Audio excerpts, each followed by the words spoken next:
Ever wonder what humidity level your home should be at? Here are a few tips.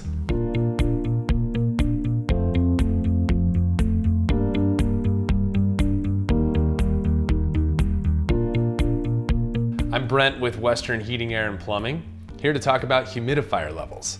So you have a humidifier, what level should you keep it at? Well, based on outdoor temperatures, we usually recommend maintaining a humidity level below 40%. Anything above that, and you run the risk of having water condense on your windows or walls. I usually maintain around 35% humidity in my home. That seems to be the ideal level to avoid any water condensing on walls. However, if I have a sick child or if I'm not feeling well myself, sometimes I'll crank it up to 40–45%, let it get nice and steamy in the house, and then turn it down.